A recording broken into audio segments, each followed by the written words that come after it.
Broadcasting from the UK and across the world online. Broadcasting from the UK and across the world online. You're now watching The Moore Show and I'm your host, Kevin Moore. Now for the next hour, I'll be covering subjects that will open up your mind and provide you with information you may have never heard before. Now on today's show, I'm about to be joined by my guests, Krista Raisa and Miguel Mendonca. Now Krista is an accomplished psychic medium, multi-dimensional channel, intuitive artist, spiritual teacher and healer. Miguel Mendonca is a writer based in Bristol, England, and after gaining an honours degree in geography and history, he studies social science and environmental ethics at a postgraduate level. Now he's the author of We Are Disclosure Parts 1 and 2, Meet the Hybrids, and his latest book, Being with the Beings, The How and Why of ET Contact. Krista and Miguel Mendonca, welcome to the show. Thank you. Always good to be with you. It's really cool to have you both back on. Krista, I interviewed you, God, was it a year and a half ago or 2 years? No, about a year and a half ago, was it? Something like that, yeah. Yeah, maybe 2 years. It was a while. And and Miguel, again, I think it was just a year ago, probably maybe a bit less when I interviewed yourself. Mm-hmm. So I'll link up both previous interviews in the description box just below. But we've all somehow come back together again. Krista was just reminding us, just as I was setting up to record this, that, yeah, I kind of brought you together and I forgot about that. That's right. Yeah. That's so That's cool. all you. Yeah, it's all me, man. What's that? What's that? Yeah, because I think you had a list of names of channelers that I gave you. I think I remember doing that. That's right. And it's kind of progressed from there. Who to start with? Well, actually, Miguel, just to go with you just very briefly, I guess, this is the pinnacle. Would you say this is the final book in a sort of trilogy like this? Because obviously you've done many other books, Meet the... Oh, God, I can't remember your books. This is terrible. The previous... Meet the Hybrids, yeah. That's it. Thanks, Krista. Yeah, and Disclosure Part 1 and 2. But mm-hmm. I don't think you'll go with another book in this type of direction, will you, again? No, I honestly feel like the intellectual piece of all of this is kind of done for me. There was another book. There's actually two. One was inspired by Krista, which I'm not going to discuss right here and now. And then there was another one that was all about guides. And as I was progressing, being with the beings, I just felt like this was it. Like this would be the last piece of this project, this wider project. And so I folded in that that other book into this one, and I feel like everything that's in there should be there. You know what I mean? Yes. It just feels like a very complete piece of work, and it feels like it kind of capped off the other books, which were moving in this direction, I would say. And it was all about, this book was what I wanted to be like a level 3 book. Like We Are the Disclosures, like a level 1. Like anybody can read that and get their feet wet in this subject and get a sense of the kind of depth and breadth and complexity of it. Meet the Hybrids is like a level 2. That's where you sort of jump into, I would say, some more challenging concepts. But Being with the Beings, it's like a level 3 book. In this book, I try to push myself, the interviewees, and the beings themselves as far out towards the boundaries of what they know and have experienced and understand as possible, as I could think to do and as I could allow. So it feels like now it's a big process of kind of stepping back and integrating it and trying to, I guess, live with and make sense of everything that's gone on over the last 2 years. Makes sense of, well, yeah, I mean, yeah, well, it's a personal journey, isn't it? Trying to find these truths, and I guess you've been on your journey to find your truth through these books. And anyone that comes along, it's part of theirs. I always say to myself nowadays that we attract the soul level that we're at. The people that come to us, even in readings, Krista, that you give, it's almost like you're attracting your soul tribe back in a sense, because they're on the same level as you. So the people that read these books there's some connection. It's almost like there's some soul level connection for the people coming across this material. Would you say that's kind of true, Krista? Or if you've got another opinion, please say. Do you know what I mean? Yes, I really want to say yes, and that everybody is my soul tribe that meets me with this work.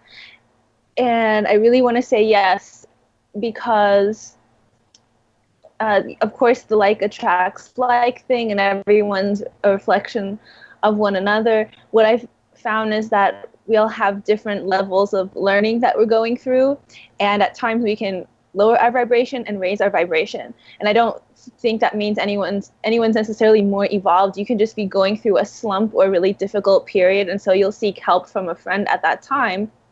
And other people can sense that, because we're all telepathic to a certain level. And well, it's just like, if you're going through a rough period, doesn't mean your soul is now lowered, or you have a lower light quotient and you're not worthy anymore of ascension. We have certain people that help us along the way, and then we have certain people we have to help along the way. And some people, they're dealing with things like we all have different addictions we've been addicted to. And with some of us, it just might clash at that time. So let's say you're having a really strong sort of, I don't know what you call it, a withdrawal symptom. Yeah. Somebody else might feel that in your soul group, and you just like, I just cannot be around them right now. But on a higher level, you know that it's all loving. You maybe had past lives with them, so this is why this kind of drama happens, whether it's a really loving, explosive situation, or if it's very emotional, or even if it's totally off-putting. So I have met people where we said, okay, we had to clear something from a past life together, and now we can just kind of rest and be soul tribe. And so I want to say yes, that fifth dimensionally, of course. Absolutely. Thank you very much for that. And for yourself, Miguel, as well. I mean, I guess, when you did your last book, it was very much nuts and bolts in one sense. Nothing wrong with that whatsoever. Beautiful books. Where this is very much on a whole nother level, isn't it? With the channeling aspect that's in your book. I mean, how many channelers altogether did you have in the book? Well, there's 3 people that channeled in the book. I would say that channeled in a way that we would generally understand as channeling. But I think that everybody is a channel. I just think that none of us are really closed off. I feel like there are multiple influences in our lives, in our consciousness, in our awareness. And I think that comes from the whole of our experience. And it's not necessarily just about the beings. It's not necessarily that sort of distant from our culture. I think that we channel all kinds of things in all kinds of ways. Okay. I mean, in effect, each of us is channeling absolutely everything that has ever happened in our entire family line to get us here. We're channeling everything that happened to us today. Of course. I think that all of this is being expressed through us. So I think this idea of channeling is not really that alien to us. That's a good not that alien. That's a good way to segment this in. Okay, so yes. No pun intended. No. So we all channel. We're all connecting to our higher selves all the time, no matter whether it's an intuitive gut feeling, it's a download, it's just a knowing. However it comes to us, channeling is just a word. Would you agree there, Krista, that channeling is just a word, and that there are many ways that we connect? Well, would you say it all comes back to connecting with our higher self? Because is that how you bring your information through your higher self? Okay, to answer the first question, yes, everyone channels. There's a collective belief in channeling, And so whatever we collectively believe in, we're going to manifest. So if everyone on the planet believes that this red pill is going to do this, it's going to do that. And as much as our logic mind can argue about it, you have a really deep ingrained belief on one of the highest levels of your auric field. And the idea is how it first begins. So where people want to have a direct answer, I would call that the trance channeling that I'm doing, or semi-trance, however your consciousness is slightly out there, which more and more I've been seeing is really cool. It's really cool how it happens. But with the downloads and tuning in, we are all, well, Miguel kind of just said it, right? We're channeling everything that we've possibly been.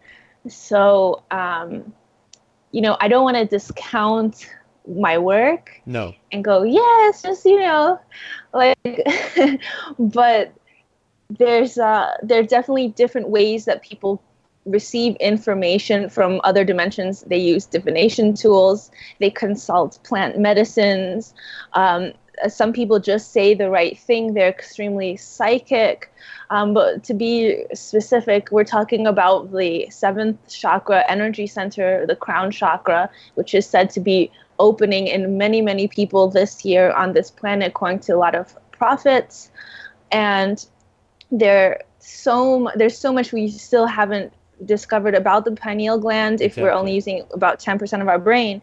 Yeah. I feel that this traditional form of channeling is showing just one ability that we have from that tiny little gland, which, I mean, what about all the other, is levitating channeling? Probably. See, that's the cool thing about what you're saying. About this. Yeah, it's so true, isn't it? That's one aspect. It's like a grain of sand on an infinitive beach. As in, when we look into this, we're almost, in our limited human minds, not able to go too deep into it, because we're here, wanting to have a human experience. As a soul, it seems to me that we chose to come here to have a human experience. So to get lost into the mystery of how it all works, that's taken us away from the present moment. So I don't want to get lost into that. We all have to make our own truth up about what we think it is. But what I think, what you just said there, is that, are we creating the reality of channeling?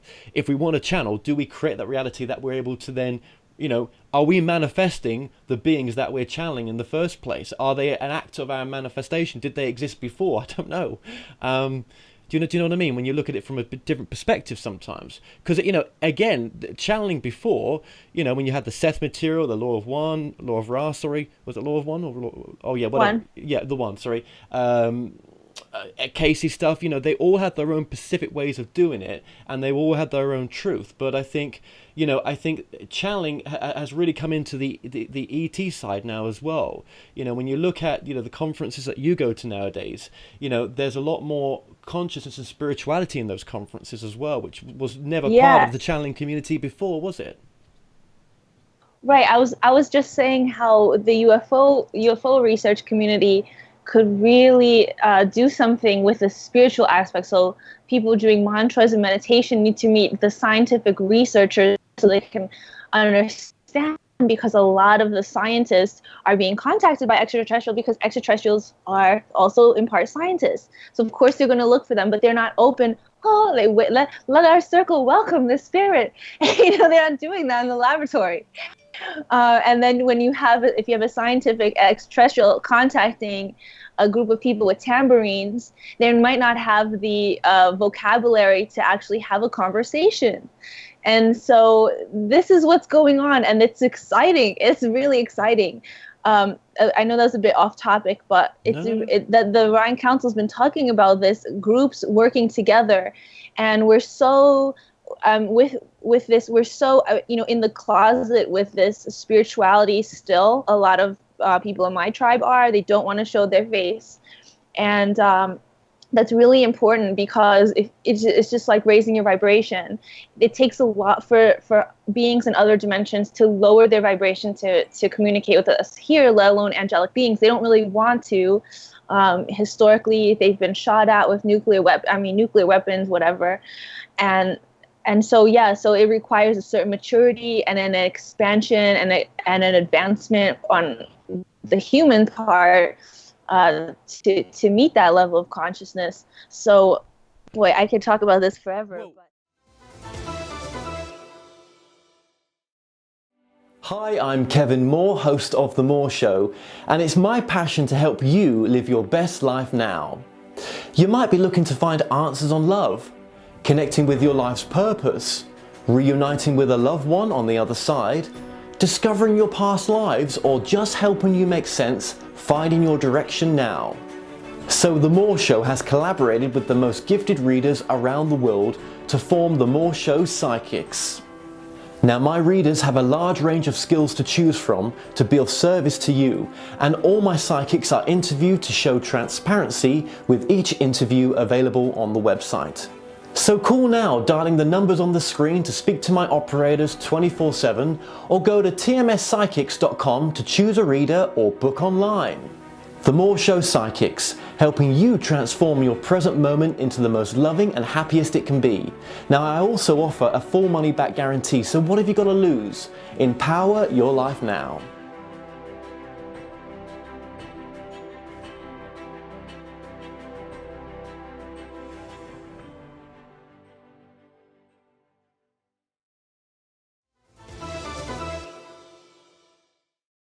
Well, let me just chip in there. What was the question again? No, actually, let me just lead from where you were as well. Just going back to Miguel with what you were just saying, to kind of leading on from the ET stuff. Do you think, Miguel? I mean, obviously, this for you, this was a logical way to go from where you'd last left off in the last book, which is, you know, this, looking at the spirituality of the beings and what teaching information could come through from them to make our present moment better. But I'm guessing for some people, maybe the only way that they can get spirituality into their present moment right now was that there's a lot of people that are very not addicted, but very much into, you know, the ET subject. It's a way of them looking at the reality greater than what's just physically present in their present moment. So the you know for them to progress in a sense spiritually, you know, the ET subject, you know, has to progress as well. I don't know if that's a question. I don't know where I'm actually leading with that really, but I guess what I'm saying is, yeah, for some people, naturally, the progression for spirituality that are into ET subjects is to look at the channeling aspect of it. I guess that's what I'm saying. It's a good question.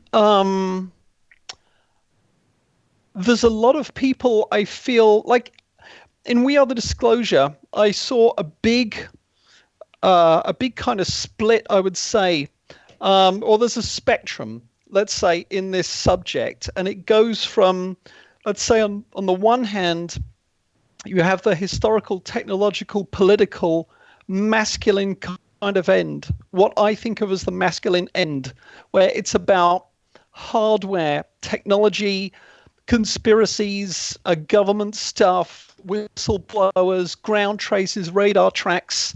It's very sort of grounded in the 20th century technological development, the space race, all of those things. This is what Jim Mars was talking about in his chapter in We Are the Disclosure. I think he's in part 2. He was saying that he saw a big change in this community when he was first interested in the subject. I mean, this goes right back to when he was very, very young, actually. I think a teenager.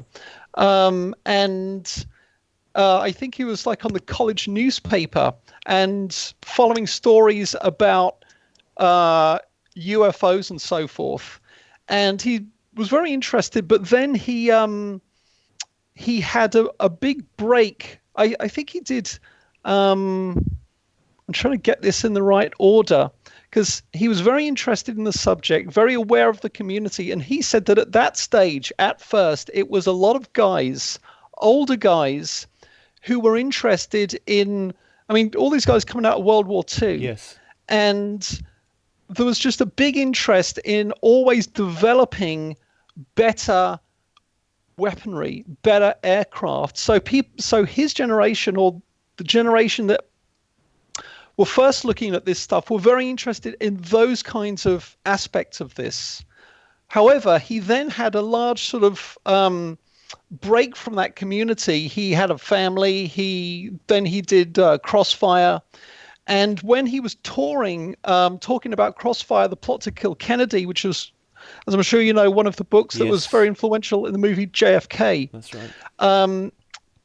He had some stroke of good fortune around that time. He wanted to do, like, he was talking to people around the country and asking them, what is the next really big subject that is just going to blow up? The next big conspiracy. Here's JFK. What is the next one? All over the country, people said to him, UFOs everywhere. This is the thing. So he thought, okay, I'm interested. I've always been interested. I'm a journalist. I can do this. I want to get into it. At the same time as he was wanting to pitch an idea to a specific publisher, that publisher was sat in an office reading Crossfire and thinking, wouldn't it be great if I could get someone like Jim Mars to write a book on UFOs for us? Now, you tell me the chances of that are basically negligible. That exact person that Jim wanted to talk to is reading the book thinking, I wish Jim Mars would walk in this door right now and offer me a book like this, right? So these things happen. So when he starts touring that book and going to the conferences, he finds that the community is completely changed. It's no longer just a bunch of older pipe-smoking dudes with beards talking about airframes and what kind of fuel system these UFOs use. Now he says it's people with crystals talking about the Space Brothers. Right. So he had seen that large shift in his time. And in We Are the Disclosure, I talked to people from, I guess, in their 20s to people in their 90s. I think some of them are on the cusp of about 90. Mm-hmm. So that's a big range. And so we cover that large period of time. And you can see that the masculine end of ufology, or ufology generally, because largely I think it's a sort of masculine dominated area. It's a kind of circular dynamic, which is claim, denial, just going around in circles. And it really does not get very far. There's not a lot of expansion or progress. However, when you move along that spectrum and you get into the kind of sociological, and then you get into the kind of well-being, then you get into the metaphysical, then you get into the spiritual, as you're tracking along that spectrum, you're finding more and more personal growth in people. You're finding spiritually and philosophically transformative experiences over and over and over worldwide. And since I myself have developed something of an international profile, people finding the books, people finding the interviews through people like yourself, I get people from all over coming to me and sharing over and over and over those same journeys, those same transformations, those same processes of opening up. They're not talking about, did Roswell happen or not? Not one of them. Nobody's interested in going round and round that stuff. When you are an experiencer, when this happens to you, I wouldn't say necessarily it means that all you want to do is meditate and expand your consciousness and channel and those things. I think that if you look at We Are the Disclosure, you will find, I think I listed something like 30 different backgrounds. There's 27 people in there, and there's probably more than that, 30 or 40 different professional backgrounds. So it feels like, whatever the mechanism is, there is a division of labor in this subject. It's not like craft stuff is meaningless. How would we be having this conversation now if it wasn't for things like Roswell and the ways in which this thing has snowballed in our culture, the way this has reached us, the way we have reached out to it? There is clearly a relationship, an evolutionary relationship in this entire thing, and everybody in this plays their part. Yes. Krista, what do you think about that as well? Just like, he's on fire. Don't stop him now. Definitely. Wow. Circular masculine. Oh my goodness. There's certainly an aspect of personal choice involved, which was Miguel. He really hit the nail on the head there. In this personal choice to develop oneself, that is what spiritual beings call self. You guys know the term, self-aware, right? Is that what's called self-aware? Yep. Self-realized. Actualized, self-realized. Mm-hmm. Yep. Actualized. Yes, they must talk about this in Hindu tradition. I'm very much interested in the theosophical, which comes from Hindu tradition. So anyway, the self-realization is so important, and it's this self-responsibility. Oh my goodness, yes. So when you start off and you're going into the library, reading all the New Age books you possibly can, you're doing so meditating, 30 minutes, transcendental, whatever it is that gets you lit.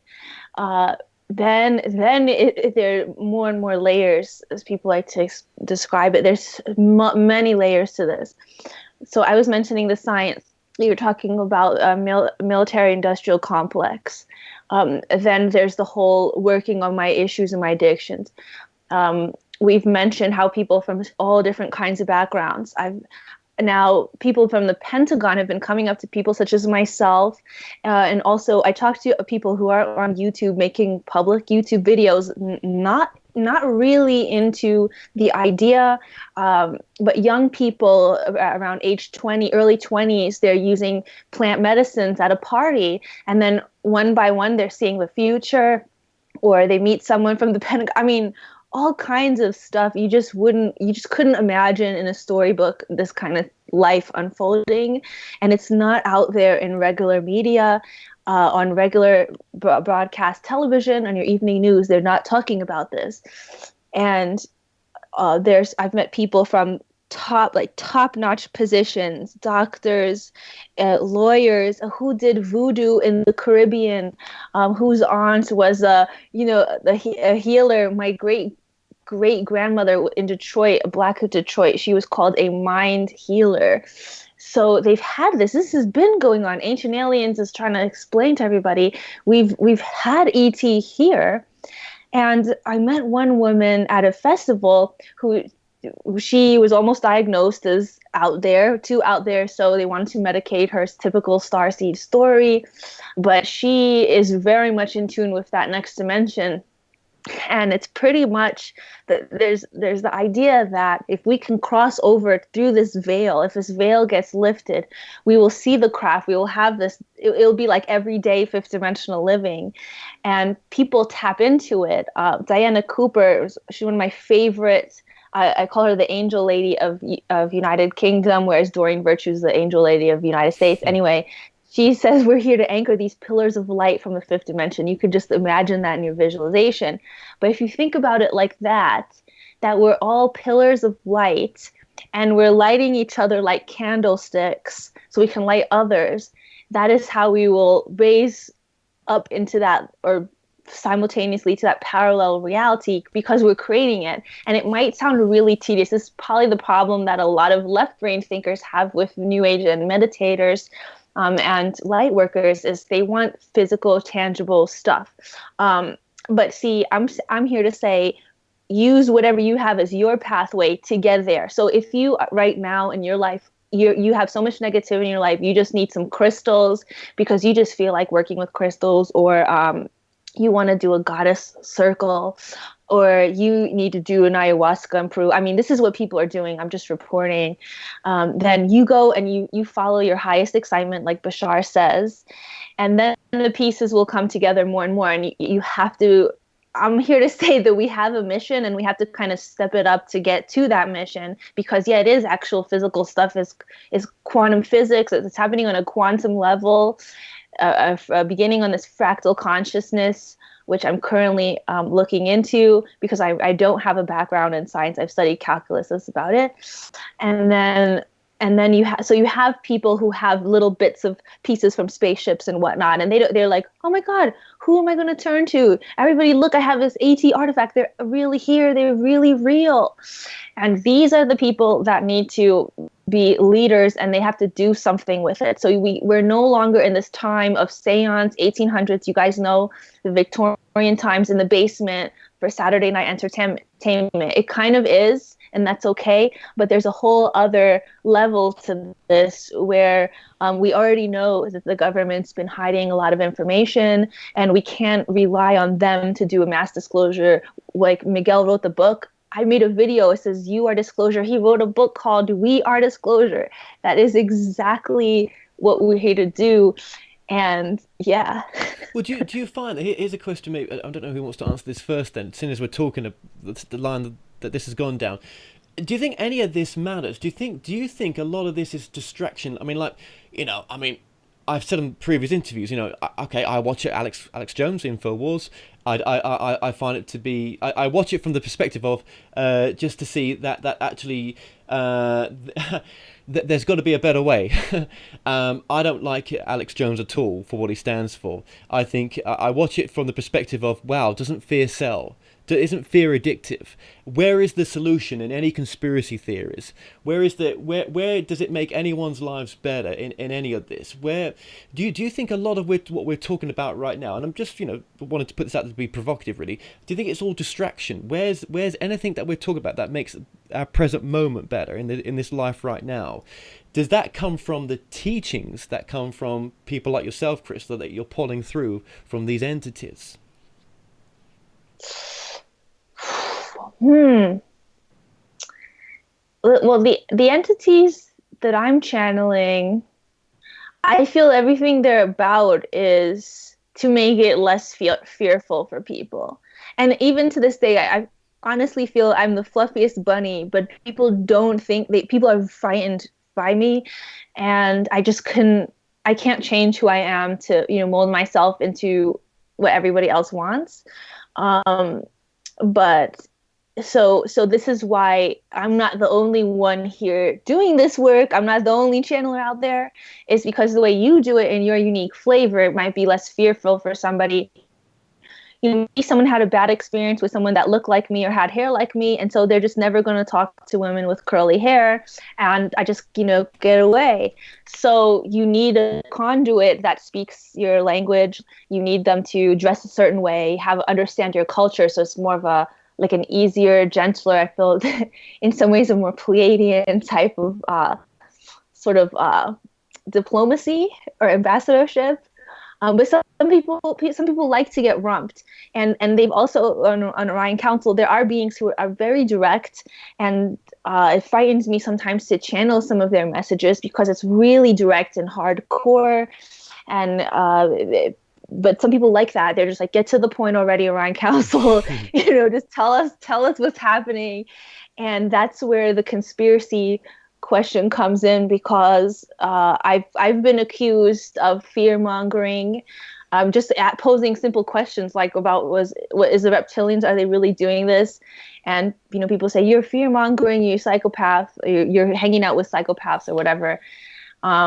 But honestly, a balanced individual, somebody who a good soul who is a balanced consciousness, is really not going to react to truth in that sort of like accusatory, sort of old religious type of way, this outdated Inquisition type of deal.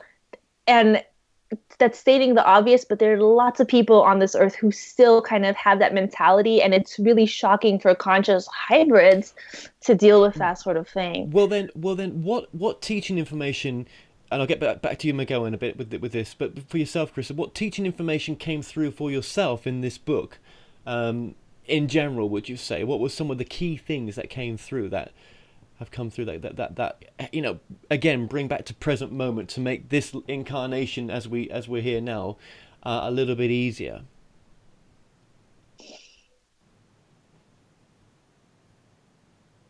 One of the key teachings in this book All right, I'll start off with Lissa Royale because she's awesome.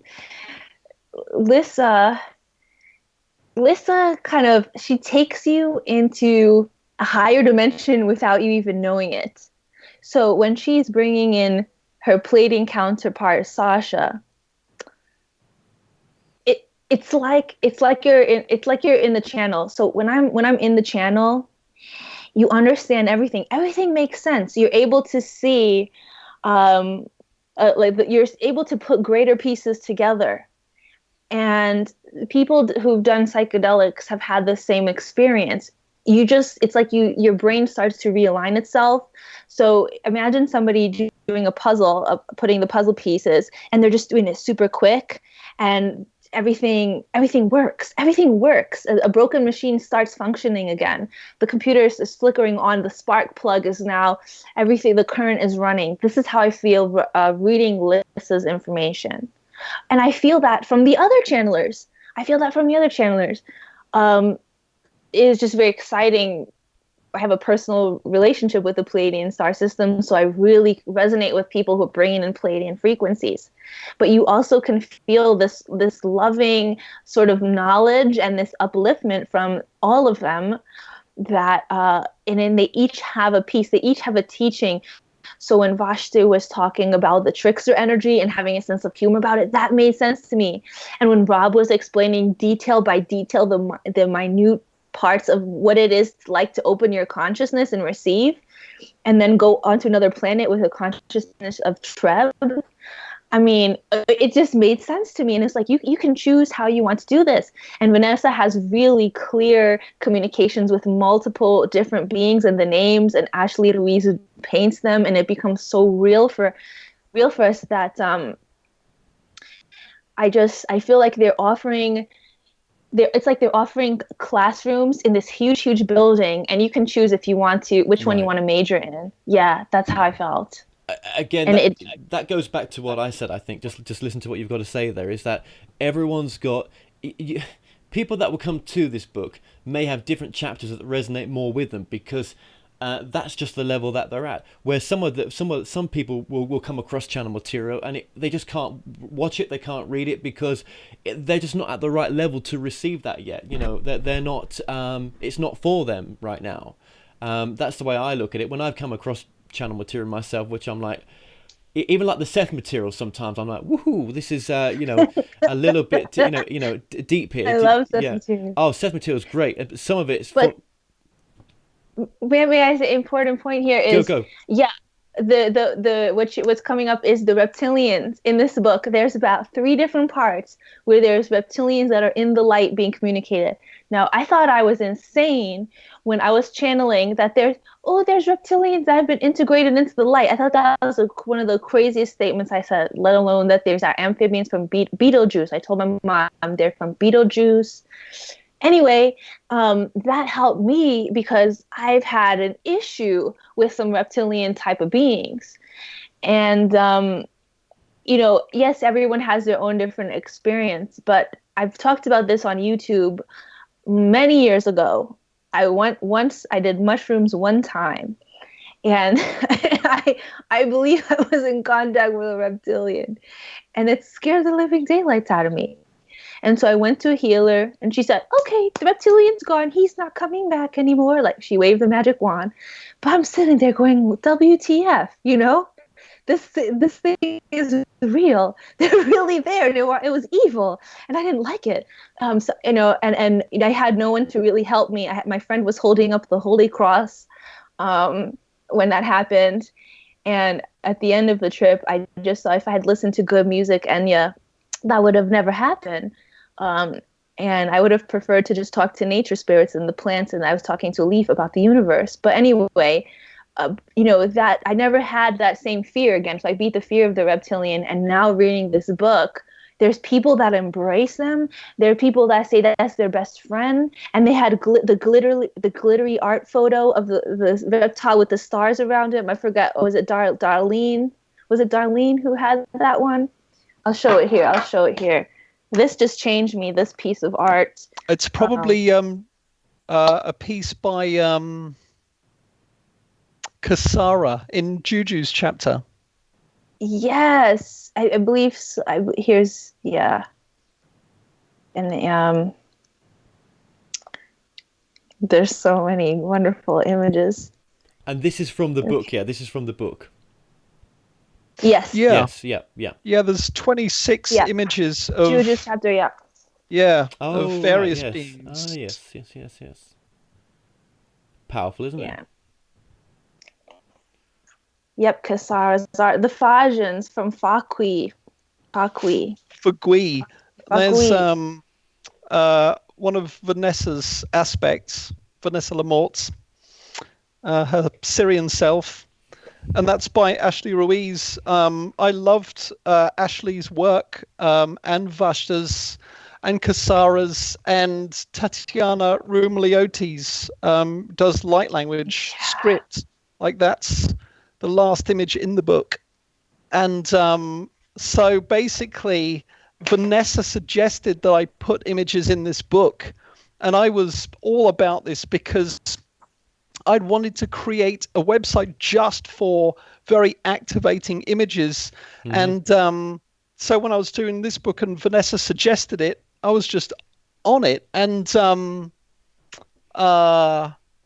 unfortunately, the color version would have been something like 4.5 times the cost. So I have the world's only full color version of this book, but I have put the full color images of all of the images in the book in the artwork section of the website wearethedisclosure.com, so people can go there and check them all out. So again, let me put that question to yourself as well. As soon as I ask Krista that as well, is for yourself then. What has been?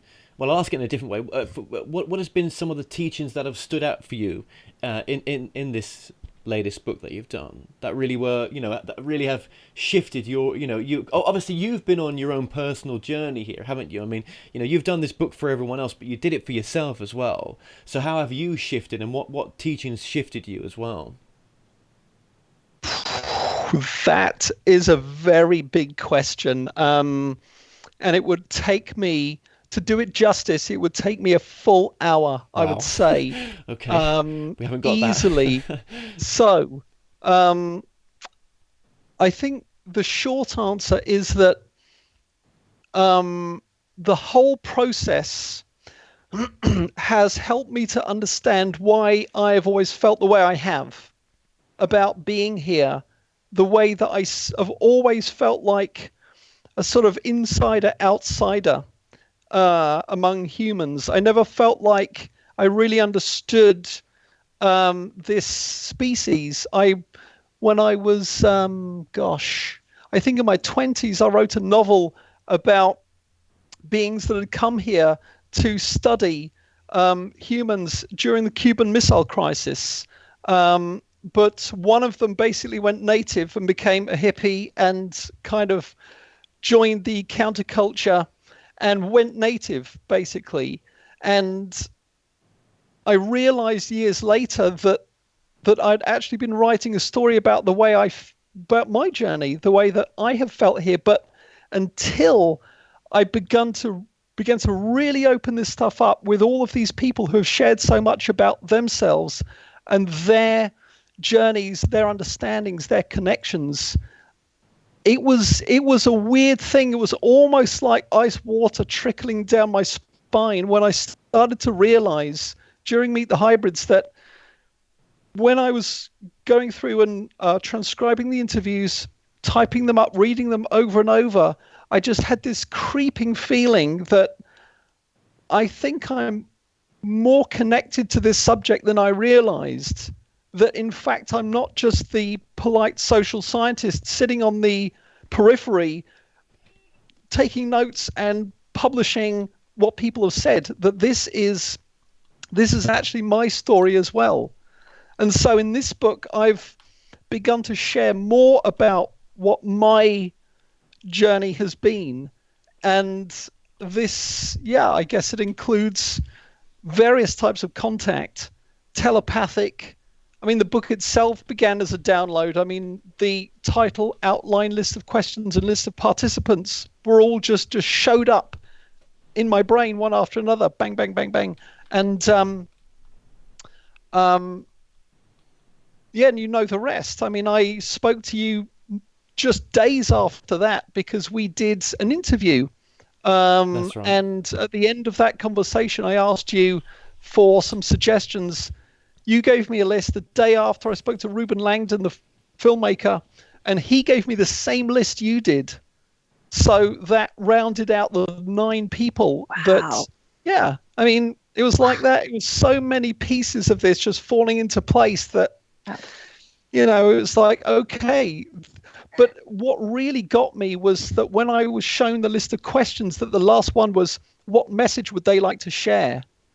And so that allowed all of us involved to come at that a variety of ways, as we've been discussing. We're all different. We have different capacities and connections and missions and proclivities and talents. That's so some people. So true. Yeah, go ahead. So some people have expressed those messages in light language. Jacqueline Smith and Vanessa Lamort did that. Krista, Rob, started to do it. Lisa. It came through, but I couldn't relax. Oh, you did? Yeah. No, I meant graphically. Yeah. I meant script. Oh, scripts. Yeah. But yeah, that was. I mean, for anybody listening to this that has not read the book yet, when they get to Krista's chapter, it is. I mean, I'm very grateful to Krista that she was willing to let me transcribe that virtually verbatim, what went down in that, because Krista, I don't know if you even want to go into that or not, but there was an experience, a unique experience that happened in the process of that second channeling. And I just want to compliment you, Miguel, because you ask what I call good questions, because your questions were for the hybrids. And it's really not, hybrids have, it's like you've formulated this area of study or area of service that people didn't even know that they needed. So there's a book for people in this hybrid community, and it's not separatist, it's not elitist, it's actually, they have needs. These people have needs, and people who get the downloads that Kevin mentioned, they need to talk about it. It's almost like a verbal diarrhea of the mouth. It has to come out. Do you know what I'm saying? And most people who are repressing this, they feel really anxious, and when they're not, because they have called in this higher energy, because they prayed and they ask and they wanted signs and God please, and they're given this subconscious knowledge. They do the spiritual practice through their mental capacity, open to the subconscious. Now there's a platform for them, not just the book, but now the book open to dialogue on Kevin's show. People watch the show. Then instead of talking about some trivial nonsense from the past, they actually are having these expansive ideas with one another, and that could actually become a book club. And then everybody's getting turned on to this stuff. And this is so, I mean, just what you've done here and over with these books, it is just a huge, huge service. And I could just almost imagine them celebrating upstairs in another dimension or in a spacecraft for what's been going, because it gives courage, and you've been a leading example of that. And speaking up, and then even challenging. And I feel you've both done this, and it's 11/11, as I was saying it. You've both challenged the information. You haven't just taken it in, as they call it, like in Brooklyn, they call them sucker MCs. You don't just take in the information because it's the cool hype. You really think about it. But first you're open to receiving it, then you use the discernment, and you have this sort of balanced masculine circular conclusion that is forward thinking. And yes, it is perfect. I'm so grateful to you both. Thank you for what you've done. No, it's yeah, absolutely. I'll second that as well, Miguel. I mean, well, I'll, actually, to you both. I mean, for what you've energy you've put into this book as well, because the right people will pick this book up, and it will just awaken them to their next step, whatever that is, whatever that is. And yeah, everyone, as Krista said before earlier on, we're all on a unique journey, and there'll be many different reasons why they come into contact with your book and this material. And if it, I think you've said this before, if this works for you, and it resonates with you, then that's what's going to work for you. But and if it doesn't resonate with you, then on with the next. But there's a lot of truth in this book, and I think that's what people will feel when they, even if it's what they can just get to the pictures, even if it's just the light language, then that's and if that's going to activate them in some way, that's a beautiful thing. That's it, job done, isn't it? Yeah, I mean, to me, it's. I never had a plan for this work, right? I mean, other than when I got into it, I could see I wanted to kind of keep stepping up the levels, because I just felt like the subject needed it. I mean, when I finished Meet the Hybrids, we finished Meet the Hybrids, and it was done. It was out. I then took a look at the community itself and the kind of debates that were going on, and I realized, well, these are the same debates that have always gone on. Yeah. I mean, this is like people are still arguing about Roswell and Rendlesham, etc., etc., etc. But you can now literally pick up a telephone and talk to a mantis hybrid. I do it every couple of weeks. Robert Fullington and I, like, how's it going? And he'll tell me what is going on with him, and it's like, there you're getting the goods. Do you know what I mean? It's not like I don't have to. It's there for you. It's being offered for you, and people have a real problem when they pray for it. They want. It's like people overcomplicate. This is probably what I think you're talking about here. When it's handed to you on a platter, people freak out. They freak out, and then they go negative, and you're like, wait a second, isn't this what you wanted for thousands of years? Yeah. It's weird. It's like, I mean, we did a cool thing when we were coming towards the end of production. Barbara and I were talking about, well, what can we, what should we do in terms of promotion? How do we raise awareness? And Barbara said, well, I am thinking about sending a proposal to the UFO Congress to give a talk about hybrids there. And I instantaneously saw her on stage with a group of the hybrids from the book. And I just saw, like, meet the hybrids, literally meet them, hang out with them. And so I said to her, well, do you think they'd go for this? Do you think that they'd let some of the hybrids show up and say a little bit, at least let people share that information, let them share that energy? And she said, well, sure, I'll put it in the proposal. I'll see what they say. And it turned out they were very happy to, because she got that year's Lifetime Achievement Award. So maybe she had an extra bit of latitude, who knows. But 6 of the hybrids from the book showed up. Charmaine came over from England. There was Robert Fullington, Jacqueline, Juju, Vanessa. There's like 6 of them, and they told me just amazing stories. Somebody, one comment was, someone said, this is the most important presentation in the history of this conference. Like, now it's real.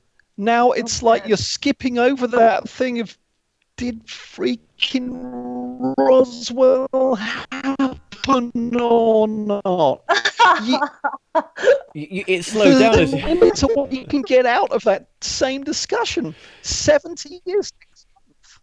Well, again, let's just For real. yeah. But for some, but So do you know what I mean? That's that. No, absolutely. But for some people, that's their first door into a greater reality, isn't it? Do you know what I mean? But it will can't always be the last one. But this is the thing. This is the thing. It's a revolving door. Well, of course it is. And they're just going round and round in the same door. But that's the problem, isn't it? There's no. That's the problem with those. Look, I've got no problem with those conferences, right? But I could not, if I was to be involved in a conference, as in to be put. Not to just be a participant, but I'm talking about putting a conference on. It would have to be a spiritual conference where it's trying to raise your vibration, trying to, see a different truth or something like that, so that it tries to make your present moment better, right? And it doesn't get too lost in the distraction. It can't be about someone else's agenda it can't be us going cap in hand to the authorities and say, please give us the truth. Put the truth in my hat. I'll stick it on my head. But then that's probably what the book's brought out as well. That we all create our own reality. So if that's what gives you your highest joy, your highest passion, if these people are living their highest passion by putting on those type of conferences, then that soul, that person, that's what they're supposed to be doing. So we can't judge, can we, to say that that's been a revolving door for years. Yes, we can say that, right? But actually, at the same time, that we can also get stuck in our shit as well. We can also even in this field get stuck in our turnstiles, right? Mm-hmm. And not wanting to see things differently and get addicted to the teachings of what we bring through as well. So I think everyone can be on that roller coaster sometimes. It's nice to be able to see it from a distance, but I think it's a good point you raise. But we're not here. What I'm saying is that if these conferences, if the business is just to make money and have the same people through the door every conference is the same lineup. It's like a traveling circus. I mean, let me make this point just for the hell of it, right? So what are people learning? What's people are earning from that? Yes. How much are people really learning in that? What I think the value is, this is not about right or wrong or whatever, but if people are saying what we're trying to do is unpack this, we're trying to get to the truth is not going to emerge from having the same conversation for 7 decades straight and maybe another 7. What truth? The truth. You can't handle the truth. It's about your getting to your own truth is a journey. It is about stepping outside your own head. It is about being willing to take on challenging ideas. And one of the most challenging ideas is something that Alexis Brooks said. She's the first interview in book 1 of We Are the Disclosure.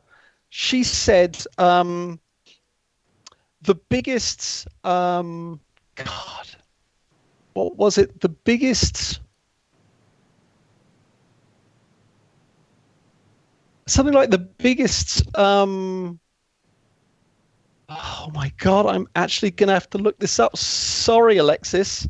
Something like the biggest disclosure in this is that it's self-disclosure, or the biggest discovery in this field is that it is self-discovery, and that is my point. Yeah, absolutely. That is my point. So when you talk about having conferences that are about consciousness, to me, that's I won't even say the new frontier. That's the only obvious way to go with this, is for us all to be willing as a community, not just as individuals who feel that we are separate from everybody else and we're intimidated or scared or whatever the case may be.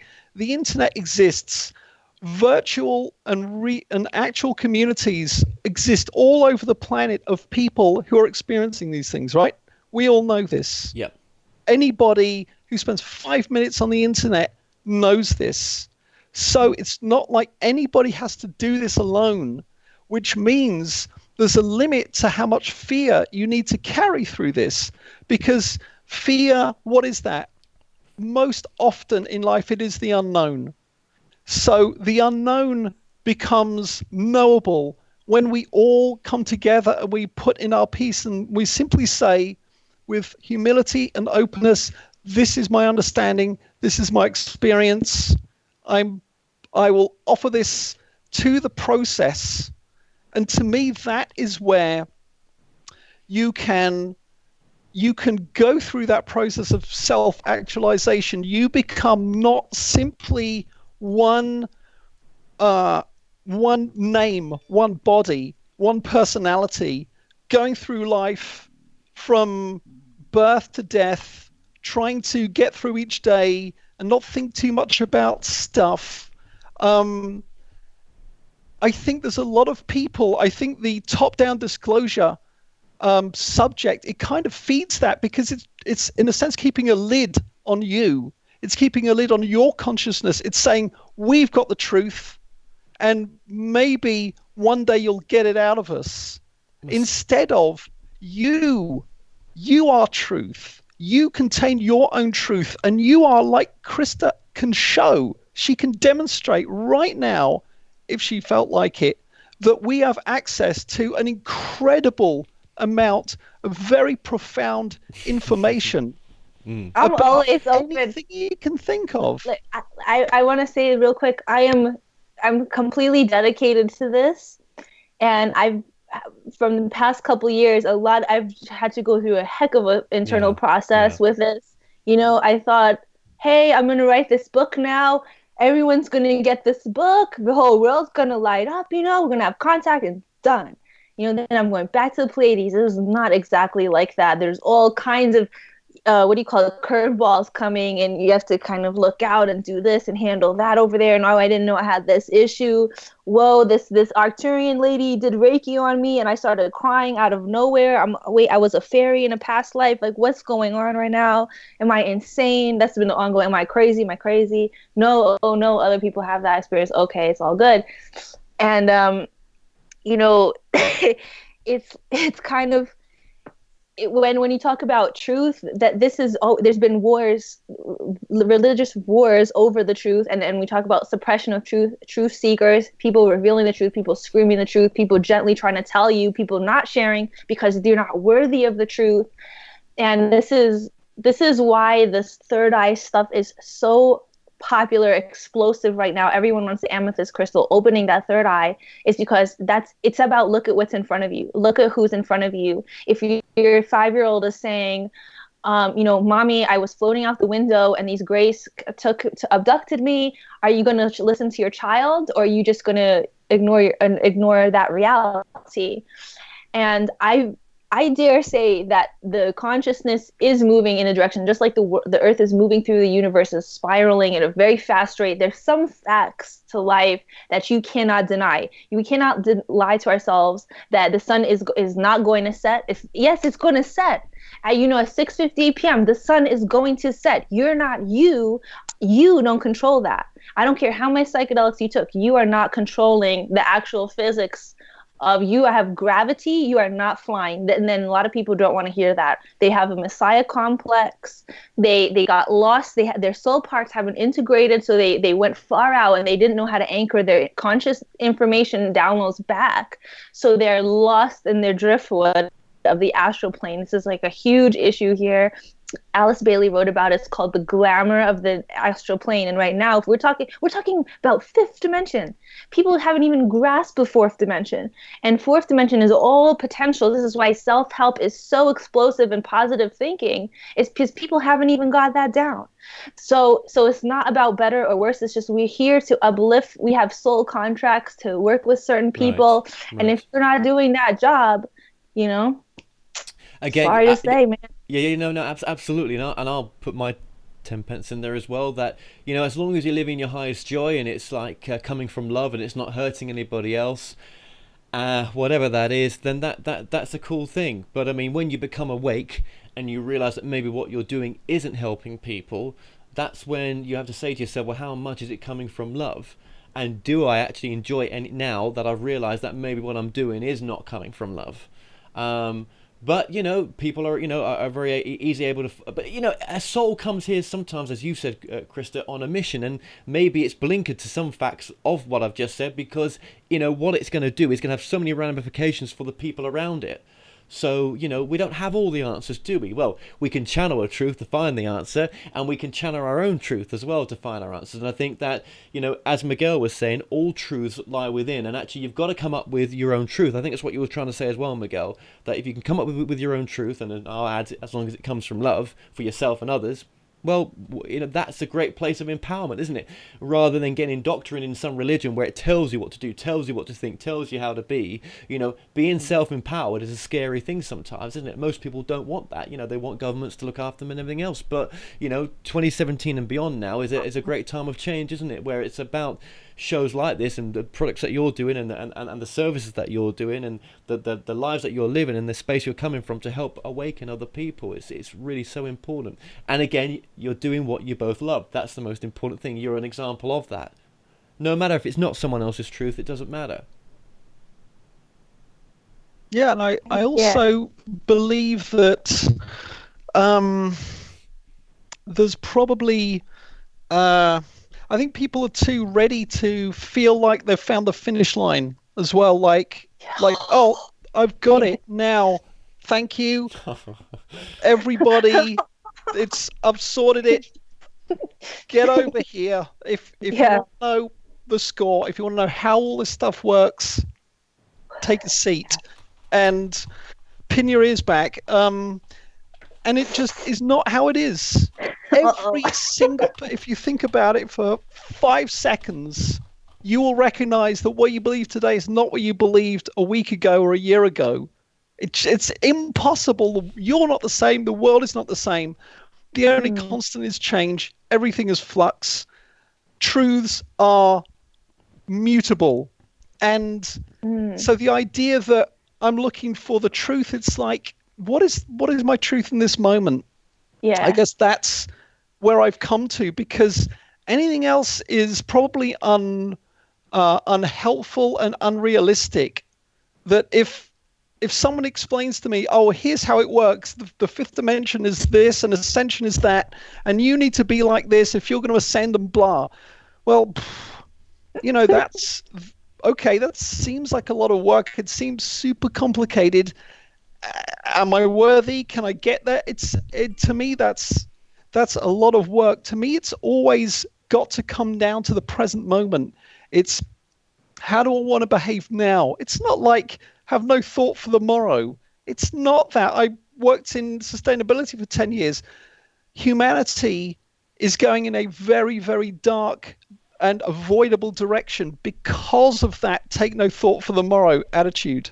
Right, the quarterly bottom line, that may be what is stamped on humanity's headstone, tombstone, the way things are going. So it's not just about have no plan, have no goals, have no ambition. It's not saying that. It's simply saying that that there is the present moment is reality. It's the closest thing you'll ever find to reality, because the memories we have, we know, are pretty shaky things. Like if the three of us went out on the tear for a weekend and just 1 week later we compare stories of, do you remember when Kevin did this? Oh my God, do you remember Krista doing that with that person in that place? None of us would remember it the same way. No. Just would not, right? So the past is always changing. It's just not a fixed thing either. The future, I mean, nobody can predict it. That I think we do know with some certainty. It's inherently unknowable.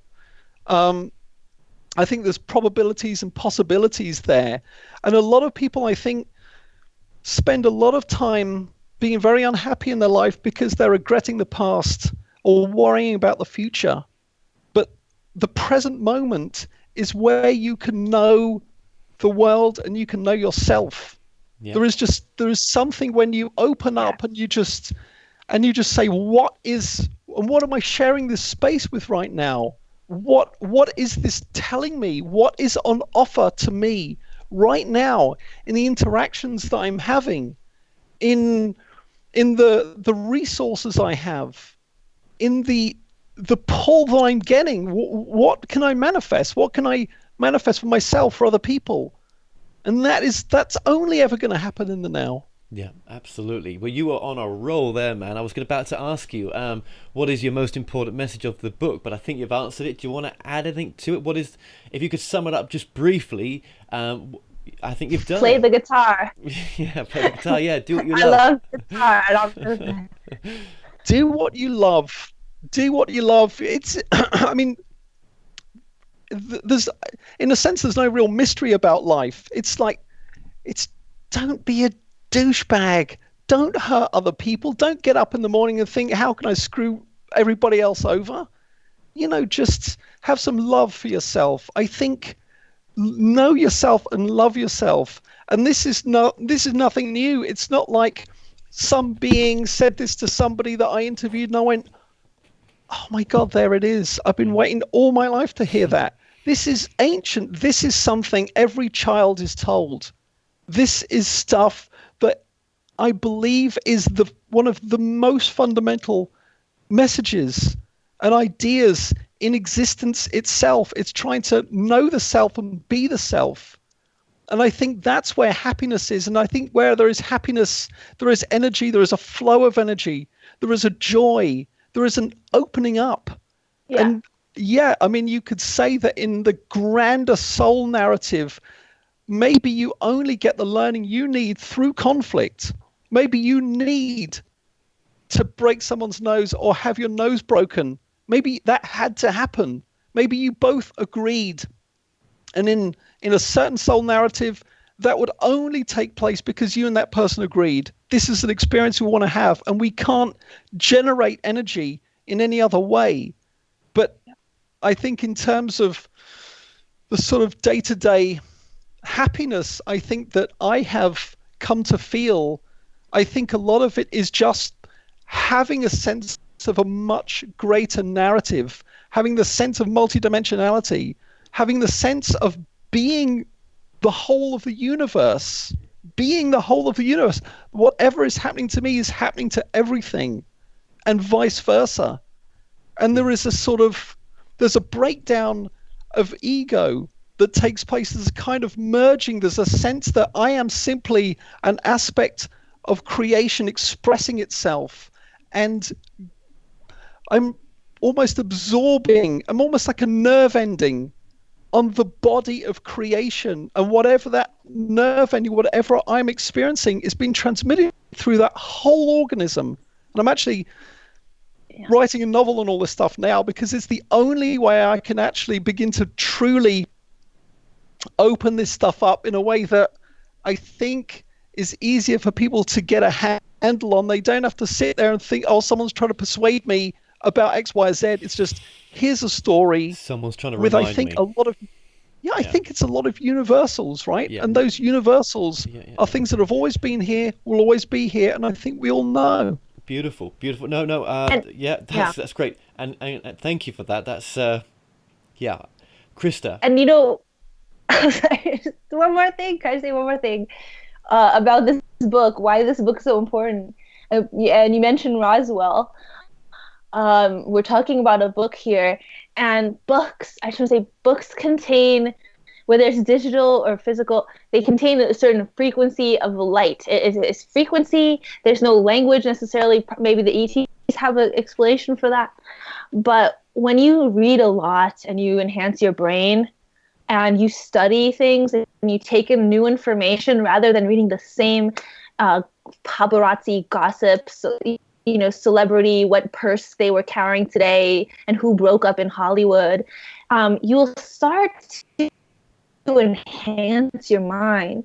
And in these different texts, there are parallels. Look for patterns. You're not schizophrenic. You're using your third eye and your higher self to highlight, like what happened with Miguel, to choose the people for this book, what Reuben Langdon did, is your higher self is constantly trying to guide you. Kevin's trying to remind us here is we have our own guidance system, and that is inherently connected to other people. So if you read 5 different books, you'll see, oh my God, 5 different people from different continents have the same experience and understanding about Roswell. Okay, let's just package that up now. And without doing that, if we get stuck in the same distractions and addictions, it's just going to get more and more boring. You know what I mean? It's you want the same. A guy said to me, he said to me a long time ago, I used to get real mad. He said, Krista, women are like different flavors of ice cream. And I didn't want to hear that because I used to think in those terms, you know, you're with one ice cream forever and you better like vanilla forever. But there's sorbet, there's gelato, there's also mint chip, and if we can share, if everybody puts in their little scoop, it's gonna be fun, and everybody gets a scoop. You're not alone. It's not just that men get a scoop. It's not just women get a scoop. It's everybody of all different colors, and that's really what we're showing here, people. Absolutely. Thank you for that. Thanks for that moment. Thank you. No, that's cool, man. That's cool. To me, I always say, well, you know, and someone said this to me before a long time ago. Maybe there's nothing better to do on a Saturday night from where we come from, but to have this experience, right? I could think of better Saturday nights sometimes, but you know, it's growth, isn't it? You know, you know, we're on stage, we make our mistakes. There's no turning back.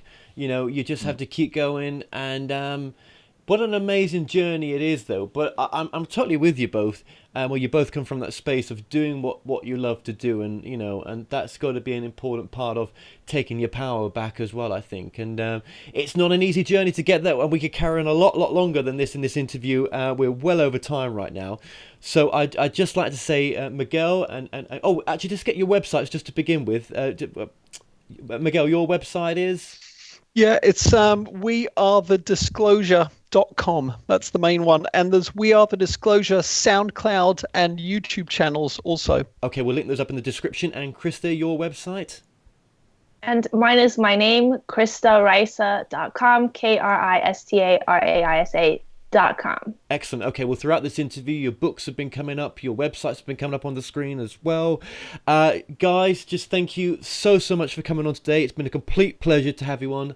Thank you. Thank you. Likewise. Thank you. Well, we've come to an end on today's show. Don't forget that you can listen and watch all our past interviews on the More Show's official YouTube channel. Remember to subscribe to our YouTube channel for new daily shows. You may also find out more on our past and upcoming guests on themoreshow.com, and do like us on Facebook and Twitter for the latest updates. So until next time, be safe.